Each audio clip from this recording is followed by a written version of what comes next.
What's up everyone, and welcome to another Minecraft farm tutorial. In this video, we're going to be looking at bamboo. Everything in this video will apply to both Bedrock and Java Edition. First, we'll be going over harvesting the bamboo manually. I'll give you some tips and tricks on how to semi-automate that process. And then at the end of the video, we'll look at these fully automated bamboo farm designs. And we'll even talk a little bit about this gigantic semi-automated bamboo farm right here. This way, you'll be able to decide which farming method fits your needs the best. You might not even need a farm to get the amount of bamboo that you desire. Gathering the bamboo by hand is very quick and easy, but use a sword when doing this. The sword will cut down the bamboo much faster than all other tools. You can really shred through the bamboo if you're using a sword. And since it grows so tall, you really harvest more than you would think. Just this itty bitty patch halfway grown gave us 5 full stacks. And if we waited for it to fully grow, you get an unbelievable amount. I mean, just from this teeny tiny patch, you get 2 full rows of bamboo.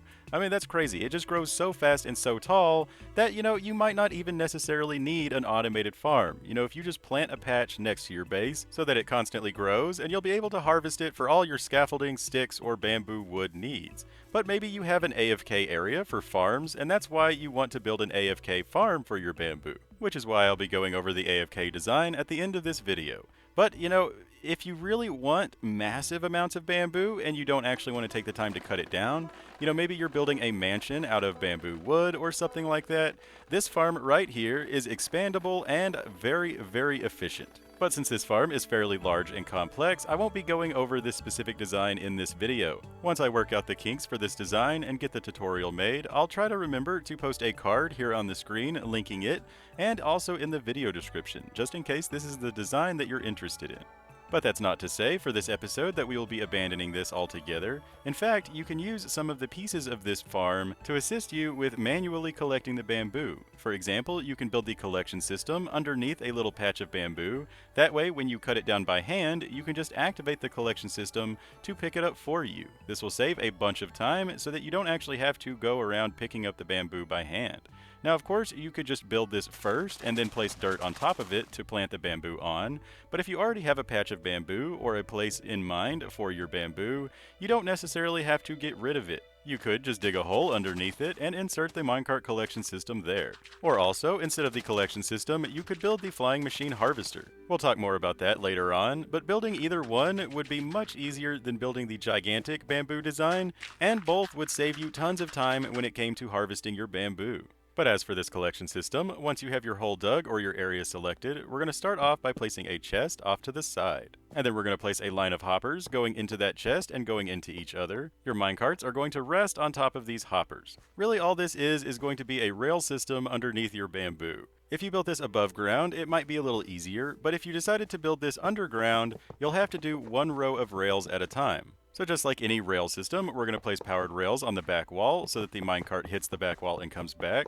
And then on top of the hopper, it needs to have a powered rail next to a regular rail, and then some more powered rails next to that.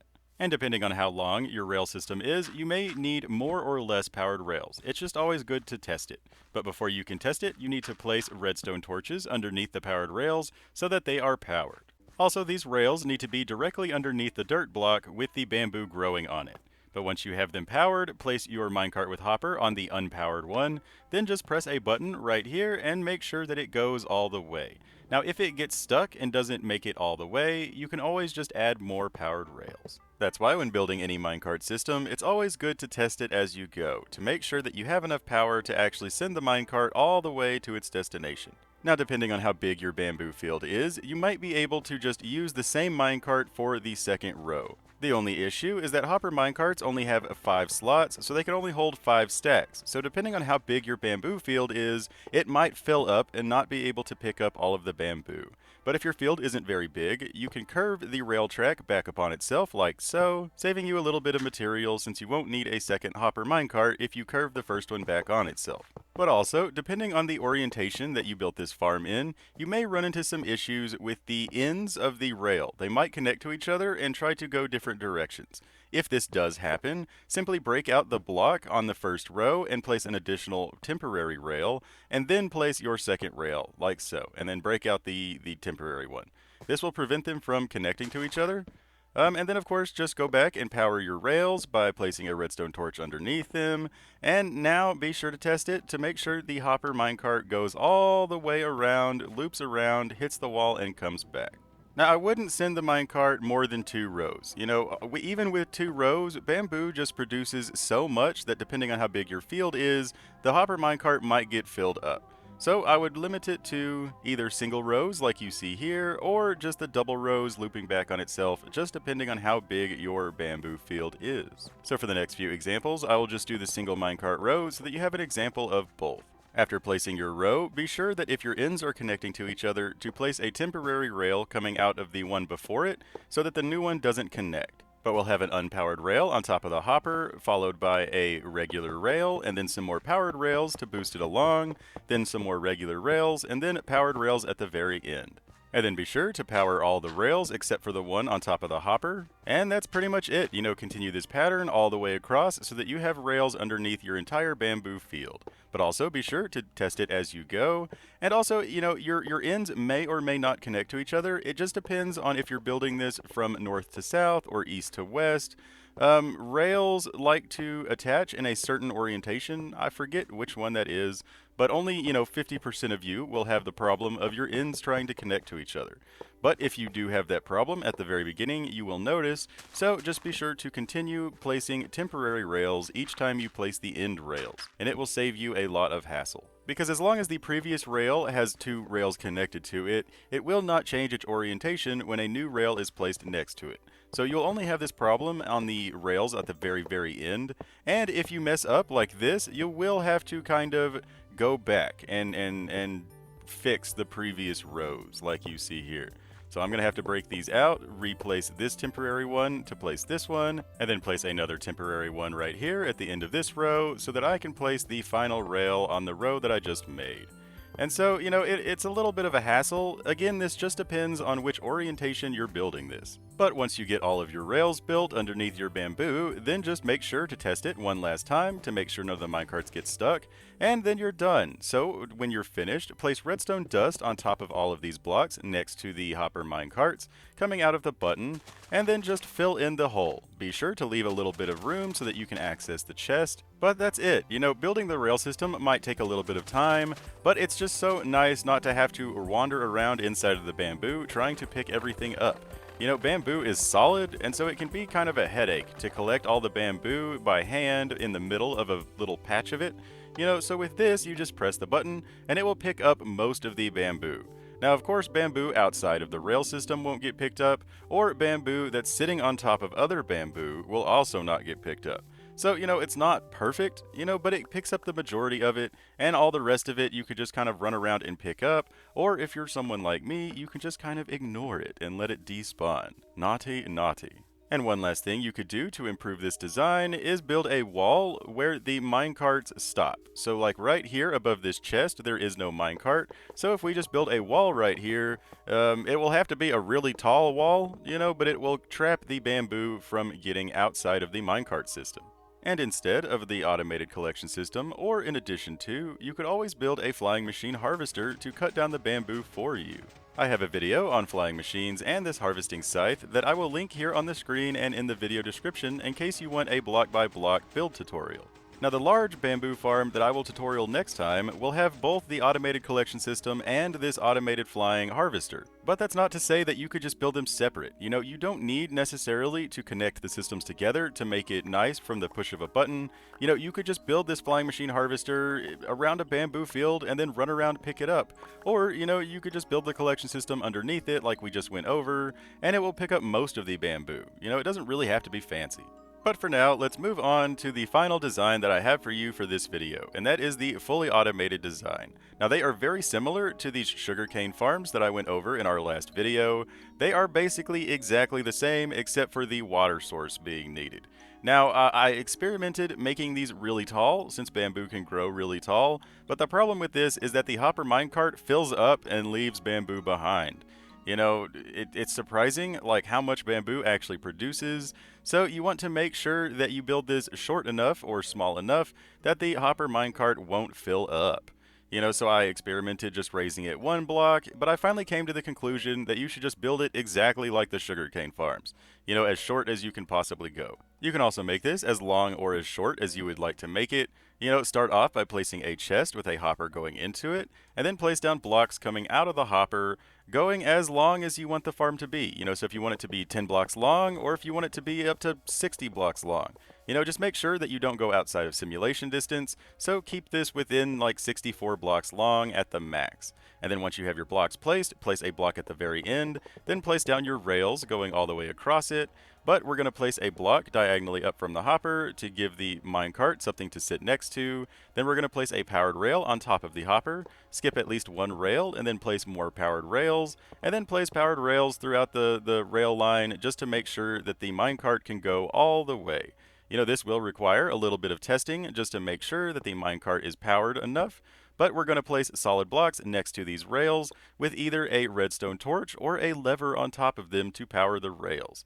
Levers might be a little cheaper, but redstone torches might also be cheaper if you have lots of extra redstone. But once you power your rails, place your hopper minecart on top of this hopper, and then go ahead and place a button and just test it, just to make sure that the hopper goes all the way. Once you've tested it to make sure that it goes all the way, we're going to place dirt above this rail line, like so. This is where we're going to plant our bamboo. So next up, grab your bamboo and plant it on top of this dirt. Also, if you're building this like underground or something like that, just know that bamboo does need a light level of 9 or greater in order to grow. Now, I didn't actually know this until just the other day, but sugarcane and cactus actually don't need any light whatsoever, but bamboo does. So we're going to place solid blocks behind the bamboo, but what I like to do is I like to use light blocks. I usually use jack-o'-lanterns just because they're really cheap, but if you have access to like sea lanterns or frog lights, those would work as well. Or you could just use regular blocks if you would like and use torches around the farm to light it up. Totally up to you, but once you get a line of blocks behind the bamboo, now we're going to place pistons on top of these blocks facing the bamboo like so. This is what will cut down the bamboo when it's ready. Then we're going to turn around and place observers on top of those pistons, also facing the bamboo. And when it comes to the observers, you could actually skip like every other observer if you want to, just to make it a little cheaper. It will reduce the rates slightly, but it'll still work. As long as one of the observers gets triggered, it will trigger the entire row of pistons. So it's totally up to you whether you want to use all of the observers or if you want to cheap out and then work your way up. Sometimes I start off with only like 50% of the observers and then just build them as I go. But once you get that done, we're going to encase it all in glass. I just like using glass if you're building it outside so that it still gets sunlight, but you could encase it in any blocks that you would like. It's just to make sure that the bamboo can't get out of the farm. And then we need to come around to the back and place solid blocks behind the pistons, and then place redstone dust on top of these solid blocks. This is what will activate the pistons when the observers notice the bamboo grows. And now all that's left is to attach the redstone that we just placed down here to the minecart so that it tells the minecart to move. So start off by placing a redstone repeater on maximum delay going into the block next to the minecart. Make sure that that repeater is on maximum delay, but now we just need to run the redstone from up here down to that repeater. The most compact way to do this is to place glass diagonally down from this redstone line right here, and then diagonally down from that glass that you placed, and then a solid block behind that repeater, and then 3 redstone dust. So glass doesn't pinch redstone, and repeaters can pull redstone signal out from blocks. So that's why that works the way it does. But you could also just build a staircase of solid blocks going down to that repeater and run the redstone that way. Now, depending on how long you made this, if you made it more than 15 blocks long, you will need a repeater somewhere down here in order to refresh the signal. Redstone can only travel up to 15 blocks at maximum strength, so you can count out 15 from the bottom where the repeater attaches, and that's only as far as it will go. So all of these down here won't actually activate the minecart. So to resolve this, we just need to place a repeater somewhere down here to refresh the signal. So we're just going to place a repeater coming out of this redstone line right here, and then we just need to run the signal from this repeater down to the other repeater. So we're going to place some solid blocks going diagonally down from this, just so that we can run the redstone down toward the other repeater. Now, to be completely honest, I rarely actually count my redstone. If a section looks really long, I just throw a repeater in there. You know, like, I probably place a repeater every, like, 10 blocks or so, rather than every 15. You know, so it's up to you. If you want to count out 15 redstone and then place your repeater, that is, you know, perfectly fine. That's actually better than just guessing. But if you want to guess, you know, just know that that works too. But once you know that you have repeaters so that all of your observers will activate the minecart, then you're done. Now all that's left is to watch it just to make sure that it works. You know, it should activate the minecart at the same time that the pistons activate. And there you go, you now have a fully AFK bamboo farm. But again, these fully automated farms are very nice because they're AFK friendly, you know, but the rates are not going to be quite as good as just cutting down a massive patch of bamboo. You know, but if you're just AFKing other farms or something like that, it will produce quite a lot. You know, bamboo grows really fast. But that's all we got for this episode. Tune in next time where I will hopefully tutorial out this monstrous bamboo design. So if you want all the bamboo in the world, you will be able to do that. But that's all we got for this video. Thank you so much for watching. I really hope you enjoyed it. If you did, don't forget to like, favorite, share, and subscribe. It really helps me out and it makes me happy. And if you have any questions or requests, simply talk to me down in the comments and I will do my best to help you out. In the video description, there's a link to my Discord. Join that Minecraft community to share pictures of your builds, find players to play with, or just talk to me about redstone. Really, anything Minecraft related that you would like to do, I would love to hear from you. And if you're one of my subscribers coming back to watch yet another video, thank you so much. It is because of you that I can keep making these videos, so I really appreciate it. I can't wait until I get monetized so I can start hosting realms or doing giveaways or just, you know, giving back in any way that might be appreciated. I'm really excited for that day, but until then, I've been your host, OmLedu, hopefully teaching you a farm trick or two. And reminding you, as always, don't forget to have fun. Bye-bye.